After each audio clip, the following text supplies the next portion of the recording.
નમસ્કાર આઈપીએલની વિશેષ રજૂઆત દે ધનાધન આઈપીએલમાં હું મયુરી આપનું સ્વાગત કરું છું અને આજે તો ચોક્કસપણે વાત આપણે કરવાની છે મુંબઈ ઇન્ડિયન્સ અને ગુજરાત ટાઇટન્સ વચ્ચે રમાયેલી મેચની અને ગઈકાલે જે આ મેચ રમાઈ છે દર્શકોને તો ભરપૂર મજા આવી ગઈ હશે કેમ કે જે ક્ષણની આપણે ગુજરાતીઓ આતુરતાપૂર્વક રાહ જોઈ રહ્યા હતા કે ક્યારે નમો સ્ટેડિયમની અંદર ગુજરાત ટાઇટન્સ જીતે અને ક્યારે એ જે ઉત્સવ ઉમંગ ઉજવણીનો જે દિવાળી ભર્યો જે માહોલ છે માહોલ ફરી માણવાની તક મળે અને આખરે તક આપણને મળી અને કઈ રીતે આ મેચ રમાઈ કેવા પ્રકારનો માહોલ હતો ખાસ કરીને નમો સ્ટેડિયમ હોય અને નમો સ્ટેડિયમ આટલા બધા પ્રેક્ષકોની હાજરીમાં જ્યારે આપણને એક ક્ષણ એ જે નજારો આપણને જોવાની તક મળે કે ગુજરાત ટાઇટન્સ છે અને એમઆઈ જેવી ધુરંધર ટીમ મુંબઈ ઇન્ડિયન્સ જેવી ટીમ કે જે એક પ્રકારે ખૂબ જ મજબૂત ટીમ છે જેની અંદર ખૂબ જ મજબૂત ખેલાડીઓ છે અને એ ટીમને હરાવીને પછી જ્યારે પોતાના હોમ ગ્રાઉન્ડમાં જીતે છે એટલે ચોક્કસપણે આપણા માટે ગૌરવની ક્ષણ તો છે જ એટલે આ મેચ વિશે આપણે ચર્ચા કરીશું અત્યારે અને આપણે જાણીશું કે કેવા પ્રકારનો માહોલ હતો અને સાથે જ મુંબઈ ઇન્ડિયન્સની નિષ્ફળતા પાછળના થોડા ઘણા કારણોની પણ ચર્ચા કરીશું એક ડીપ એનાલિસિસ કરીશું કે હવે મુંબઈ ઇન્ડિયન્સ જે છે એ ક્યાં નબળું પડી રહ્યું છે ક્યાં એણે કામ કરવાની જરૂર છે સાથે જ આજે જે મેચ રમાવાની છે આમ તો આજે બે મેચ છે પરંતુ તેમ છતાં આપણે વાત કરીશું દિલ્હી અને હૈદરાબાદ વચ્ચે જે મેચ રમાવાની છે તેને લઈને કેવા પ્રકારના સમીકરણો રમતના મેદાન પર આપણને જોવા મળી શકે છે એના વિશે ચર્ચા કરીશું તો વધુ સમયને લેતા આપણે ચર્ચાની શરૂઆત કરી દઈએ અને આપણી સાથે ચર્ચા કરવા માટે જોડાયા છે સ્પોર્ટ્સ એક્સપર્ટ અશોક મિસ્ત્રી અશોકભાઈ ખૂબ ખૂબ સ્વાગત છે આપનું કાર્યક્રમમાં થેન્ક યુ સો મચ તો ચર્ચા શરૂ કરતા પહેલા એક ખાસ સવાલ પર નજર કરી લઈએ ફરી એકવાર મુંબઈ ઇન્ડિયન્સ હાર્યું ગુજરાત ટાઇટન્સે પોતાના હોમ ગ્રાઉન્ડ પર ખૂબ આસાન વિજય મેળવી 5 વારના ચેમ્પિયનને માત કર્યું મુંબઈ ઇન્ડિયન્સના કેપ્ટન હાર્દિક પંડ્યાએ ટોસ જીતીને પ્રથમ ફિલ્ડિંગનો નિર્ણય કર્યો અને ગુજરાત તરફથી ગિલ અને સાઈએ બેટિંગની શરૂઆત કરી શુભમન ગિલ અને સાઈ સુદર્શને મજબૂત શરૂઆત કરી 78 રનની ભાગીદારી કરી ત્યારબાદ ગિલ પંડ્યાનો શિકાર બન્યો અને 31 રન બનાવી આઉટ થયો ત્યારબાદ બટલર અને સાઈએ 32 બોલમાં 51 રનની ભાગીદારી કરી સાઈએ 63 અને બટલરે રન બનાવી ટીમના સ્કોરને 8 વિકેટે 196 રન પર પહોંચાડ્યો 199ના લક્ષ્યને લઈને મુંબઈના ઓપનર ધમાકેદાર રોહિત અને રિકેલ્ટન મેદાન પર ઉતર્યા પણ આઉટ ઓફ ફોર્મ ચાલી રહેલ રોહિતને માત્ર 8 રનના અને રિકલ્ટનને માત્ર 6 રનના જુમલે બોલ્ડ મારતા મુંબઈ ડિફેન્સિવ થઈ ગયું ત્યારબાદ સૂર્યકુમાર યાદવ અને તિલક વર્માએ બાજી સંભાળી અને ટીમના સ્કોરને 97 પર પહોંચાડ્યો 97ના જુમલે તિલક વર્મા પ્રસિદ્ધ કૃષ્ણની ઘાતક બોલિંગમાં આઉટ થયો તો 108 રને મિંચ પણ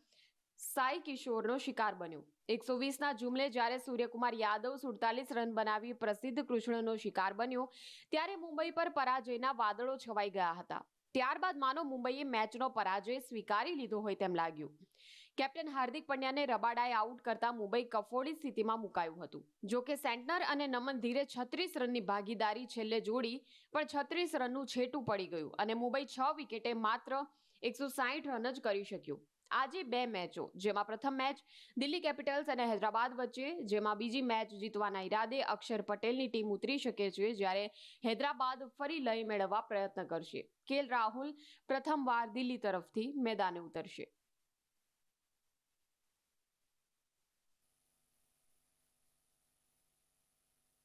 તો ગઈકાલની મેચ પછી ચોક્કસપણે એવું કહી શકાય કે ગુજરાત ટાઇટન્સ ઇઝ બેક અશોકભાઈ કેવો હતો માહોલ નમો સ્ટેડિયમ અને ગુજરાત ટાઇટન્સની જીત એટલે કેવું જોરદાર કોમ્બિનેશન કહેવાય ગઈકાલે એકચ્યુઅલી જોવા જઈએ તો અમે જ્યાં 4 નંબરના ગેટથી જ્યાં જવાનું હોય છે પ્રેસને ત્યાંથી એટલે કે અહીંયા સુભાષ બ્રિજથી શરૂ કરીને ત્યાં સુધી જે 1.5 કલાક લાગ્યો છે જે 25-20 મિનિટમાં પહોંચી જવા એના કરતા એટલો સખત ટ્રાફિક કાલે સાંજે 5:30 વાગે ત્યાં હતો 7:30ની મેચ હતી છતાં 5:30-6ની વચ્ચે ટ્રાફિક એટલો બધો જબરજસ્ત હતો કે 6 વાગે સ્ટેડિયમ પહોંચવું તો એને બદલે 6:30 પહોંચ્યા ને એટલો ટ્રાફિક કે જવા એટલા લેટ એટલે કાલે એમ લાગ્યું કે કોઈ વર્લ્ડ કપની ફાઇનલ હોય કે ક્યાંક એવી જબરજસ્ત મેચ હોય એવો માહોલ જોવા મળ્યો રોડ ઉપર સ્ટેડિયમમાં આવ્યા પછી પણ તમે જોવા જાઓ તો ચારે બાજુ પબ્લિક તમને જોવા મળી એકદમ જબરજસ્ત માહોલ એનો બની રહ્યો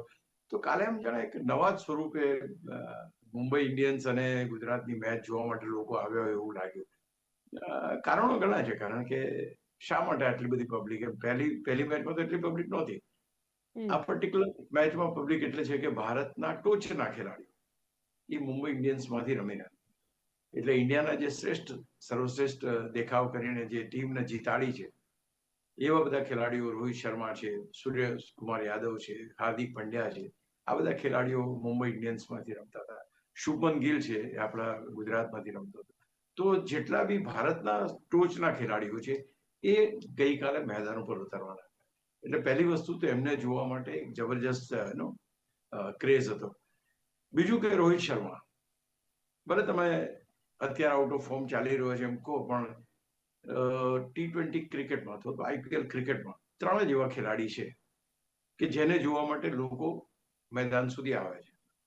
એક છે MS ધોની, બીજા છે વિરાટ કોહલી અને ત્રીજા છે રોહિત શર્મા. આ 3 IPLના જેને કહેવાય ને કે એમણે IPL ને આગળ વધારી છે, એમણે IPL ને લોકપ્રિય બનાવે છે, એમણે IPL ના લોકોને એટલે કે IPL ના ચાહકોને મેદાન સુધી લાવવામાં સફળતા મેળવી.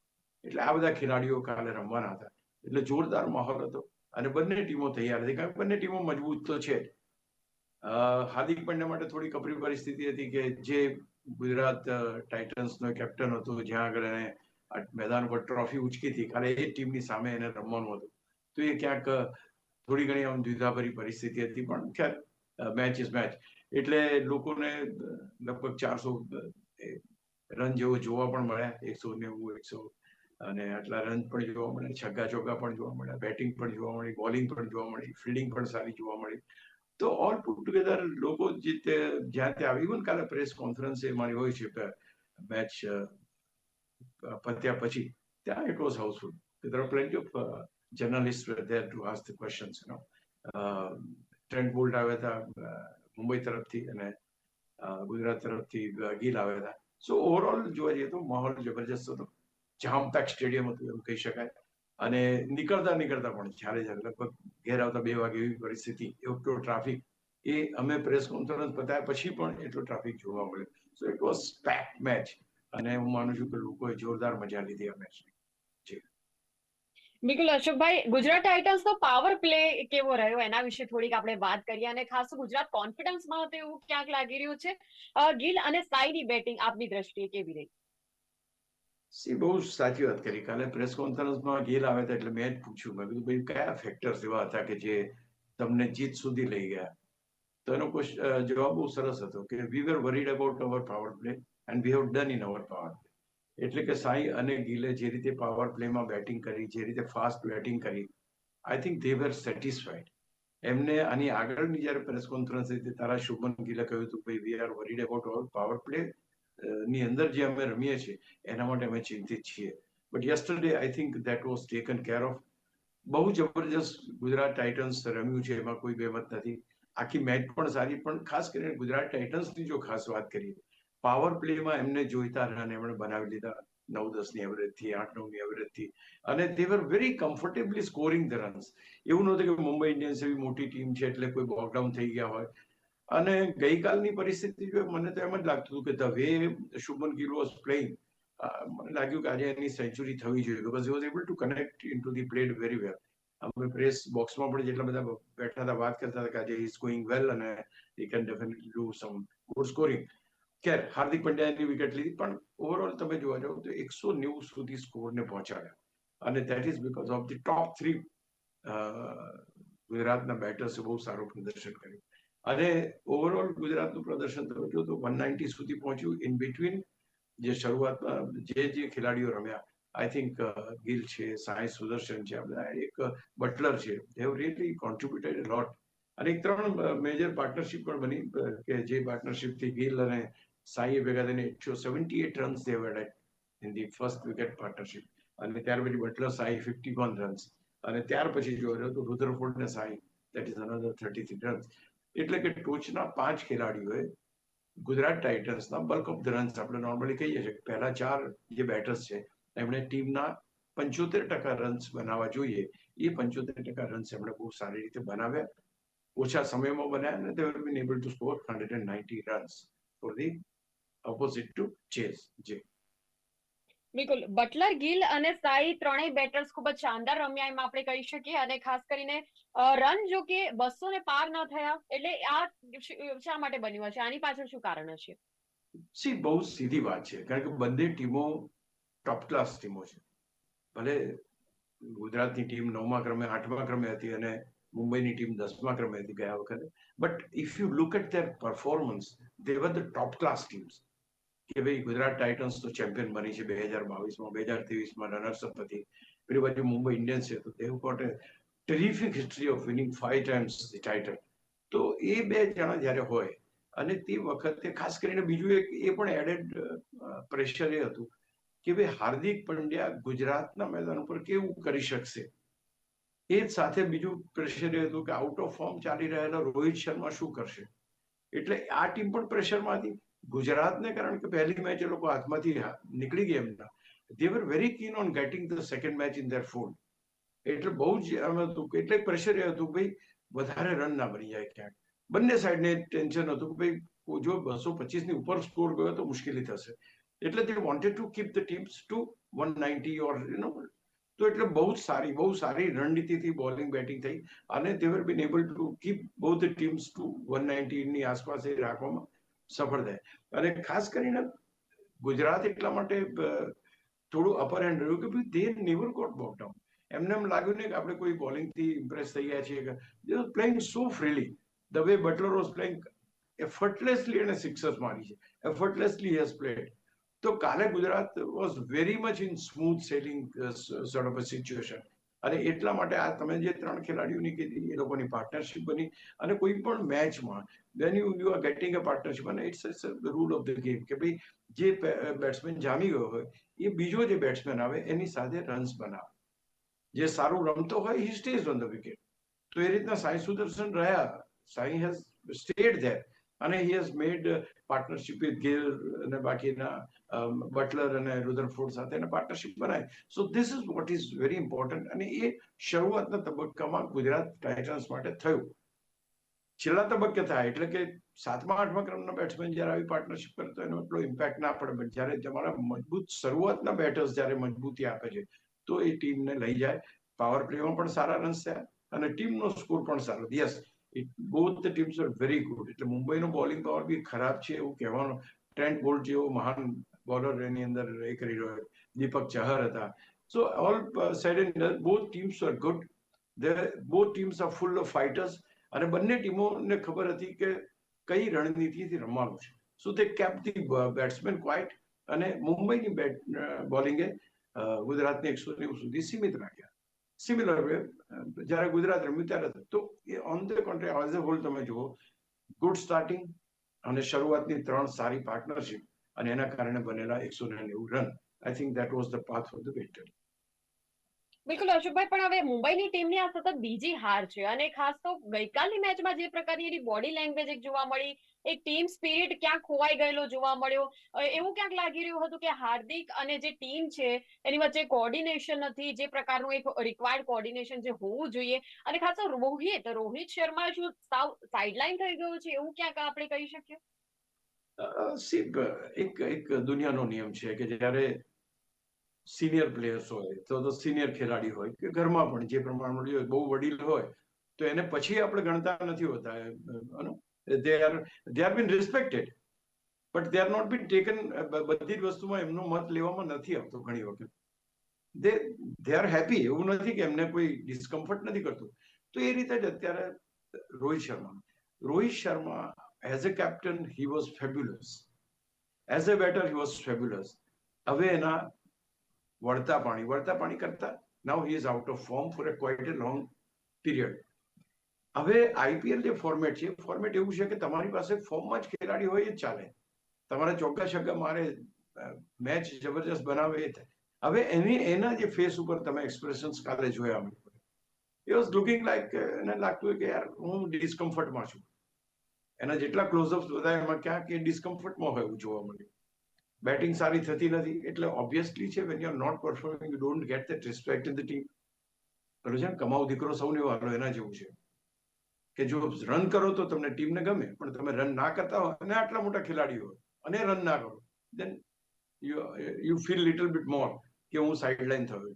એટલે what you say has got a point. કારણ કે જે રીતે રોહિત શર્માને કેપ્ટનશીપમાંથી હટાવ્યો અને હાર્દિક પંડ્યાએ જે રીતે કેપ્ટનશીપ લીધી, it was not a easy sort of exchange. Transformation easily નહોતું થયું. એનું ક્યાંક મનમાં હોય. અને બીજું તો સૌથી મહત્વની વાત છે કે હાર્દિક પંડ્યાને ટીમ કેપ્ટન તરીકે સ્વીકારે. હવે એ ક્યારે બને કે તારે you perform like A champion. તમે ગુજરાત ટાઇટન્સને જીતાડી ત્યારે જે રીતે ચેમ્પિયન પરફોર્મન્સ આપ્યું હતું, એ તમારે you need to lead from the front. કેપ્ટનશીપનો નિયમ છે. તમે 100 રન મારીને બીજાને કહી શકો જો આ રીતે 100 રન બને, એટલે આમાં કોઈ બીજી એક થઈ ના શકે. એટલે ક્યાંક એ રીતે જોવા જાવ તો યસ, રોહિત શર્મા સાઇડલાઇન થાય. હાર્દિક પંડ્યાની જે ગ્રીપ આવવી જોઈએ આવતી નથી. બીજું, હાર્દિક પંડ્યાની બેટિંગ થતી નથી. 2 વિકેટ લીધી બોલર તરીકે, he got 2 wickets. I fully appreciate. But he is the man. આજે એને ફિનિશરની ભૂમિકા ભજવવાની છે. He is not able to do. As a captain બંને મેચો એ લોકો હાર્યા છે. એઝ અ ટીમ કાલે સ્કેટર્ડ દેખાઈ મને. I found the team little સૌ પોતપોતાનું કામ કરતા એવું લાગ્યું. તો તમારો જ્યારે ટીમની સાથે કોઓર્ડિનેશન, તમે જો વિરાટ કોહલીની સાથે કેવી રીતના એનો કેપ્ટન છે એ કરે છે, તો આ થોડુંક હોવું જરૂરી છે. અને આમાં શું થશે કે બહુ એ થશે તો Rohit Sharma will have to drop. એટલે ક્યાંક ને ક્યાંક એને ઈજા થઈ છે કેમ કરીને એને ડ્રોપ કરશે, કારણ કે he is not comfortable, he is not in good form. હવે ટીમમાં એટલું રિસ્પેક્ટ કેરી નથી કરતો because the newcomers have come, new players have come. તો મને એવું બેક ઓફ ધ માઇન્ડ એમ લાગે છે કે 1-2 મેચમાં કદાચ રોહિત શર્માને આરામ પણ આપે, લેટ અધર પીપલ. કારણ કે જો ટીમ બંને મેચો હારી ગઈ છે, આ જ પરિસ્થિતિ તો ગયા વખતે જેમ છેલ્લા ક્રમે હતી આ વખતે છેલ્લા ક્રમે જ આવશે. So they have to revive, they have to do something to do. હવે શું થઈ શકે? તો પહેલી વસ્તુ કે પાવર પ્લેનો આપણે લાભ નથી લઈ શકતા, કારણ કે ઓપનિંગ બેટ્સમેન રોહિત શર્મા જલ્દી આઉટ થઈ જાય. તો આ કારણે જે બંને ઓપનર દે ડિડન્ટ પરફોર્મ વેલ, આ બંને ઓપનર આઉટ થઈ જાય એટલે રન્સ બનતા નથી. તો પાવર પ્લેની અંદર ક્યાંક બીજા કોઈ ખેલાડીઓનો પ્રયત્ન કરવામાં આવે. અને કદાચ એવું બને છે કાર્ય નહીં તો કાલે 2 મેચો પછી if Rohit Sharma doesn't perform, he may have to sit on the bench. એવી પરિસ્થિતિ આવી શકે જો મુંબઈ ઇન્ડિયન્સને આ ટુર્નામેન્ટમાં આગળ વધવું હોય તો. બિલકુલ અશોકભાઈ, આપણે અન્ય ખેલાડીઓની વાત કરીએ તો સૂર્યકુમાર યાદવની બેટિંગ પણ આપની દ્રષ્ટિએ આપને ગઈકાલે કેવી લાગી? અને ખાસ કરીને જેવો હાર્દિક આઉટ થયો એના પછી એક પ્રકારે ટીમનો જે આમ ઉત્સાહની એક જે જીતવાની એક ધગશ હોય એ સાવ તળિયે બેસી ગયું, એ સાવ ડાઉન થઈ ગયું એવું કહી શકીએ? નહીં, I think that was the hardest point of the match, કારણ કે તમે જ્યારે જીજીવિષા છોડી દો કે આમાં આપણે જીતી શકીએ છીએ, then you are gone. તો આ પરિસ્થિતિમાં જ્યારે સૂર્યકુમાર યાદવ વોઝ પ્લેઇંગ વેલ, પણ એ પણ 47 રને આઉટ થયો. હવે કાલે સૂર્યકુમાર યાદવ 47 બન્યા એટલે આપણે કહીએ છીએ કે he was the top scorer. Partnership બનાવવામાં નિષ્ફળ ગયા. They couldn't do the, even Hardik Pandya when he came, એમ લાગ્યું નહીં કે આ ટીમ જીતવા માટે રમે છે. તો ક્યાંક ને ક્યાંક એના આઉટ થયા પછી બાકીના બેટર્સ જે હતા એમની પાસે બહુ કંઈ ખાસ કરવાનું હતું નહીં. દે વર હેવિંગ ધ ઓવર્સ, અને બોલ અને રન્સ મીન્સ કે બનાવવાના રન્સ ડિફરન્સ વધતો જતો હતો. એટલે એના પછીના બેટર્સ બધા જોરદાર, નો ડાઉટ કે સેન્ટનરે અને ધીરે ટ્રાય કર્યો, દે પ્લેડ વેલ, 36 રન ઉમેર્યા, but it was too late. 36 રનની ટીમ હારી પણ કરી, 36 રન હમણાં ઉમેર્યા, 36 રનથી ટીમ હારી પણ કરી. વોટ યુ સે ઇઝ એબ્સોલ્યુટલી કરેક્ટ, કારણ કે દરેક ખેલાડી જ્યાં સુધી ટીમને જીતાડવા તરફ કટિબદ્ધ ના હોય ત્યાં સુધી યુ કેનોટ ડુ ધ નીડફુલ. એટલે અહીંયા આગળ પોઝિશન એ છે મુંબઈની કે જ્યાં સુધી ટીમ આખી બનશે નહીં અને જ્યાં સુધી તમે હવે તમને ત્યાં રોહિત શર્મા હર્ડલ લાગશે, એમ લાગે તમને કે Rohit Sharma is odd man out, એટલે ક્યાંક તમે એને સાઇડલાઇન કરો, અથવા તો તમે જો ટીમમાં રહેશે તો he will be more sideline if he doesn't perform. અત્યારે શું છે કે સિનિયર ખેલાડીઓ જે છે એમને જો ટીમમાં રહેવું હોય તો they will have to perform. If they don't, હું ભવ્ય ભૂતકાળના આધારે વર્તમાનમાં જગ્યા મળશે નહીં આઈપીએલમાં, એ બહુ વાત ક્લિયર છે. I think that is one thing which Mumbai needs to understand. બિલકુલ, આપણે બંને રમતોની જે પરફોર્મન્સ છે એને કેવી રીતના એને આંકી શકાય? અને કેમ કે આ સતત બીજી હાર છે તો મુંબઈને કેટલું નુકસાન છે? રન રેટ સાથે ક્યાં કંઈક તાલમેલ મુંબઈ જાળવી ન શકે એવું આપણે કહી શકીએ? The point table is very important. If you are not doing well on the point table, you will be nowhere in the game. તમારે ટોચની 4 ટીમો જે આવશે, 4 ટીમો વચ્ચે સંઘર્ષ થવાનો છે. 4 ટીમો આવવા માટે તમારી પાસે 10 ટીમો છે. તમે શરૂઆતની બંને મેચો હાર્યા, ધ પ્રેશર ઇઝ ઇન્ક્રીઝિંગ. તમારા ફ્રેન્ચાઇઝી તો ડિમાન્ડિંગ હશે જ, પણ if you are not able to fulfil the demands તો પછી એને કંઈક ડ્રાસ્ટિક સ્ટેપ લેવા પડશે. તો એ ડ્રાસ્ટિક સ્ટેપમાં શું થાય તો કે રોહિત શર્માને તમે થોડા વખત ના રમાડો કે એવા બધા કરવું પડશે. અથવા Gujarat Titans R back on the saddle. They are back in the saddle and they are playing well. એ લોકોની કોર્ડિનેશન દેખાયું. શરૂઆતના 5 બેટર્સ રમ્યા સારું. બોલિંગ ડિપાર્ટમેન્ટ પ્રસિદ્ધ Krishna, the way he has bold terrific. જે રીતે એને બંને વિકેટો લીધી છે તિલક વર્માની ને સૂર્યાની, અદ્ભુત. તો હું માનું છું કે 18 રનમાં 2 વિકેટો, મેચ આખી જીતાડી દીધી એને. આ પરફોર્મન્સ કોઈનો અહીંયા જોવા મળતો નથી. Gujarat has done well, they are on the rail, confidence વધ્યો છે. ગઈકાલે જે રીતે ગિલે પત્રકાર પરિષદની અંદર બી બહુ સરસ જવાબો આપે બધા ક્વેશ્ચન જે લોકો પૂછે એને, અને એ સેડ કે નાઉ ટીમ ઇઝ ડુઈંગ વેલ. અને એનો મુખ્ય ફાળો મીન્સ કે મુખ્ય એ છે એ Prasidh Krishna, the best bowling which is done, and second there opening batters have done well. શરૂઆતના 4 બેટર્સે સારું પ્રદર્શન કર્યું. એટલે આ એક બહુ મહત્વની વાત છે કે તમે જો એક કોન્ફિડન્સ લેવલથી રહો છો, અને રેકોર્ડ હતો કે ગુજરાત કોઈ દિવસ પોતાના ગ્રાઉન્ડ ઉપર મુંબઈ સામે હાર્યું નથી, રેકોર્ડ બનાવી રાખ્યો. ચોક્કસ. હવે આપણે આજની મેચ વિશે વાત કરીએ. દિલ્હી અને હૈદરાબાદ આમને સામને થવાના છે. કેવા પ્રકારના સમીકરણો જોવા મળી શકે? વેલ, એક વાત તો ચોક્કસ છે ભાઈ, હૈદરાબાદ ઇઝ હૈદરાબાદ. દિલ્હીની ટીમ મજબૂત છે, લોકો પહેલી મેચ જીત્યા છે, એક મેચ હાર્યા પણ છે, પણ તે છતાંય જે મજબૂતી હૈદરાબાદ પાસે છે એ મજબૂતી દિલ્હી પાસે નથી. સ્પિરિટ અથવા તો કોઈનો સારો પરફોર્મન્સ એ રીતે જીતે તો that's secondary, but the way the team is there, કે તમારે અભિષેક છે, હેડ છે, ઈશાન છે, રેડ્ડી છે, ક્લાસેન છે, તમે જુઓ તો ખરા 7 ખેલાડીઓ એવા જબરજસ્ત ને જોરદાર છે કે કંઈક ને કંઈક દે આર ડુઈંગ એબ્સોલ્યુટલી વેલ. એટલે અહીંયા હૈદરાબાદની ટીમ સારી છે. હૈદરાબાદની ટીમમાં even bowlers are good. Cummins પોતે છે, હર્ષલ છે, તો આ ખેલાડીઓ પણ જોરદાર છે. એટલે અહીંયા આગળ દિલ્હીની સાઈડ શું છે, દિલ્હીની સાઈડ જે જોઈએ છે કે જે રીતે એ લોકો ક્લોઝ મેચ જીતી ગયા, દેટ ઇઝ રિક્વાયર્ડ. કે એવું નસીબ હોય કે ભાઈ ક્લોઝ મેચ થાય, એમાં પરિણામ છે દિલ્હી તરફે આવે. અક્ષર પટેલ કેપ્ટન છે, લકી કેપ્ટન. પહેલી મેચ બહુ નાના માર્જિનથી બહુ સારી રીતે જીતવાની થઈ. KL Rahul is going to play for the first time in this. હવે એની ઉપર પણ બધાની નજર હશે, કારણ કે he is only batsman who is આઈપીએલમાં બહુ શાનદાર રમેલા બેટ્સમેનોની યાદીની અંદર એનું નામનો સમાવેશ થાય, કેએલ રાહુલ. સો એનું પરફોર્મન્સ કેવું રહે છે જોવાનું. ઓવરઓલ તમે ટીમ જુઓ તો Faf du Plessis, yes, he has played some good shots. Abhishek છે, ત્યાર પછી રાહુલ છે, ચહર છે, સ્ટબ્સ છે. There are not many names which are very much known to everybody, but thing is સામેની ટીમ મજબૂત છે. એ મજબૂત ટીમ સામે તમારે જો જીતવું હોય તો કોઈનો આઉટસ્ટેન્ડિંગ પરફોર્મન્સ તમને જીતાડી શકે, એ ચાહે અક્ષર હોય કે એ ચાહે કેએલ રાહુલ હોય. 1 કે 2 ખેલાડીઓ જબરજસ્ત પરફોર્મન્સ આપે તો આખી મેચનો તખ્તો પલટી શકે. સો એનીથિંગ કેન હેપન. ક્રિકેટની અંદર કોઈ ટીમ નબળી ને જબરી એવું કહેવાનું કોઈ એ રહેતો નથી. હા, આપણે એના રેકોર્ડ્સ પરથી એ કહી શકીએ કે આ ટીમના ખેલાડીઓ આટલા રન બનાવ્યા છે. So that is how if you look at the things, Hyderabad is stronger અને દિલ્હી ઇઝ નોટ. બટ 1 કે 2 બેટ્સમેન માટે હું કહું છું કે એ તમારી પાર્ટનરશિપ બની જાય તો તખ્તો પલટે. કાલે જેમ ગુજરાતને શું થયું, 3 જ ખેલાડીઓ રમ્યા છે, પણ 3 ખેલાડીઓ રમ્યા જીત માટે જરૂરી રન એમણે બનાવી દે. આઈ થિંક ઇન્ટરેસ્ટિંગ મેચ રહેશે. બિલકુલ, ચોક્કસ. ખૂબ જ ઇન્ટરેસ્ટિંગ રહેશે અશોકભાઈ, અને એના વિશે પણ ચર્ચા કરવાની ખૂબ જ મજા આવશે. હાલ આપ આ ચર્ચામાં જોડાયા એ બદલ ખૂબ ખૂબ આભાર. Thank you very much. Thank you so much. તો દર્શક મિત્રો, આ હતી મુંબઈ અને ગુજરાત વચ્ચે રમાયેલી મેચ વિશે ચર્ચા. હવે નજર રહેશે દિલ્હી અને હૈદરાબાદ. તો જે પ્રકારે અશોકભાઈએ કહ્યું, હૈદરાબાદ ઓલરેડી ધરખમ ટીમ છે, ખૂબ જ મજબૂત છે. દિલ્હીએ થોડું લક ફેક્ટરથી આગળ વધીને કામ કરવું પડશે, પણ કદાચ એવું થઈ શકે કે દિલ્હી પણ એક મજબૂત ટીમ તરીકે ઉભરી આવે, બીકોઝ આ ક્રિકેટની દુનિયા છે. ક્રિકેટની દુનિયા અનપ્રેડિક્ટેબલ છે અને ગમે ત્યારે કંઈ પણ થઈ શકે, અને આ તો આઈપીએલ છે અને 18મી સિઝન છે, અને તમામ ટીમો એ રમતના જોશ જનૂન સાથે જ મેદાન પર ઉતરતી હોય છે, જીતવાના એક જનૂન સાથે જ મેદાન પર ઉતરતી હોય છે. એટલે જાણવું અને જોવું ખૂબ જ રસપ્રદ બની રહેશે. આપને પણ સતત અપડેટ્સ આપતા રહીશું અને સતત કાર્યક્રમમાં પણ ચર્ચા કરતા રહીશું. હાલ આ ચર્ચામાં આટલું જ સમાપન કરીએ છીએ. આપ જોતા રહો ગુજરાત ન્યૂઝ, સત્યની સાથે. નમસ્કાર.